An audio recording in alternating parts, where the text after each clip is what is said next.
Hello and welcome to Solent Sports News. I'm Ollie White and this is your 3pm update.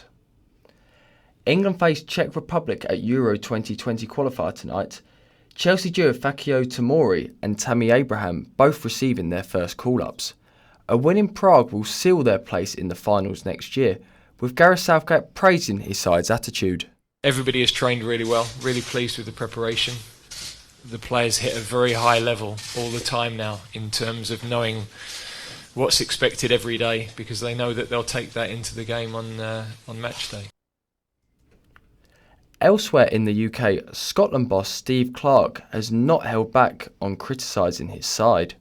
They suffered their fourth defeat in a row last night, losing 4-0 to Russia, with the goals coming all in the second half.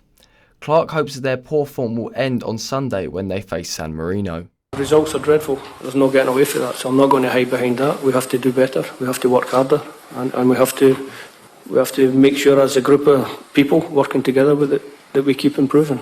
And like I said before, we have to make sure that this is the lowest of the low. Wales missed out on a big win last night. Ryan Giggs' side drew 1-1 with Slovakia, with Kiefer Moore's first international goal cancelled out early in the second half by Juri Kuška. The result means that their clash against Croatia on Sunday is a must-win if they are to qualify for the finals next year. You know, against a very good team, they've proved that again tonight. But we're at home, got a fantastic record. It'll be a great atmosphere, so yeah, can't wait. Last night saw other home nation team Northern Ireland in action along with other international teams. Michael O'Neill's team needed a win to keep their European qualifying campaign on track. Our football correspondent Alex Hammond has more. Thanks, Ollie. Belgium absolutely obliterated Minnows San Marino with an emphatic 9-0 victory, making them the first team to secure qualification for the European Championships. There were 8 different goal scorers. The Netherlands survived a slight scare as Northern Ireland took the lead through Josh McGuinness, but 2 injury time goals from Memphis Depay and Luc de Jong secured a 3-1 victory for the Dutch. Wales's European dreams are still alive as they drew 1-1 with Slovakia thanks to Kiefer Moore's first international goal.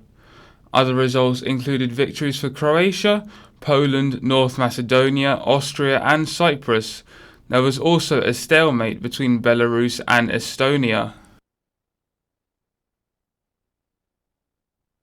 It's a big day for non-league football tomorrow as local club Eastleigh FC prepare for the non-league day. The event is to support prostate cancer UK and to celebrate the work of staff at non-league clubs. Tom Coffey of Eastleigh is proud of the work his club do for the cause. That's really what non-league day is about, is getting people who might not always come down to non-league to actually sample what we've got to offer. And I think a lot of people will be quite surprised at actually what we have to offer, and I'm sure what a lot of other clubs have to offer. We're not just a sort of a man and his dog around a field. We're a proper football club with a proper ground and facilities. A major sporting project in America has been shut down. The Nike Oregon project is no more after head coach Alberto Salazar was banned for 4 years. The ban came after Salazar was found guilty of doping violations. Scottish Rugby is planning to sue the game's governing body should their match against Japan be cancelled. A typhoon has already caused 2 matches to be called off, resulting in 0-0 draws. Should the Scotland game fail to take place, it would see them eliminated from the tournament. Typhoon Hagibis has affected yet another sporting fixture this weekend. The qualifying for the Japanese Grand Prix has been postponed, with organisers scrapping all track action on Saturday to ensure the safety of drivers and fans. Qualifying will take place ahead of the race on Sunday. On to tennis now, and the latest Masters 1000 event is taking place in Shanghai this week. Our tennis correspondent George Hoy has more. The Shanghai Rolex Masters has reached the quarter-final stage, seeing a selection of the top players in the world in action.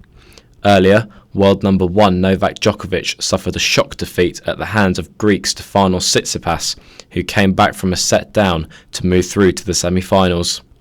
He will play Daniil Medvedev, who is continuing his fine form by powering past Fabio Fognini in straight sets. Roger Federer is currently taking on Alexander Zverev, with the latter as set to the good. The winner of that match will play either Mauro Berrettini or Dominic Thiem, who conclude Friday's play in Shanghai later on. Thank you, George. Now, in local news, Southampton Football Club have lost another member of their backroom staff. Natasha Patel, who had been with the Saints since 2011, working as academy analyst and head of performance, has left the South Coast to join MLS side New York Red Bulls. This comes shortly after the departure of assistant manager Danny Roll, who left the Saints for Bayern Munich in July. Ever thought about how sports injuries can affect your mental health? As Mental Health Awareness Week looks at everyday people can improve their mental health, we're highlighting how sports players can do the same. Southampton ladies player Rebecca Cork spoke of how an injury to her ankle didn't just put her on the sidelines, but affected her away from the pitch as well. It really, like the amount of times I've quit football and I've just given up, and yeah, it definitely affects your mental health, because the one thing you enjoy more than anything else in the world, you can't do it because you're not physically able to. That's all from us now. We'll be back in an hour, but remember, you can stay up to date on our website solentjournalism.co.uk or follow us on social media on Twitter, Instagram and Facebook. Thank you for listening. I'll be back in an hour.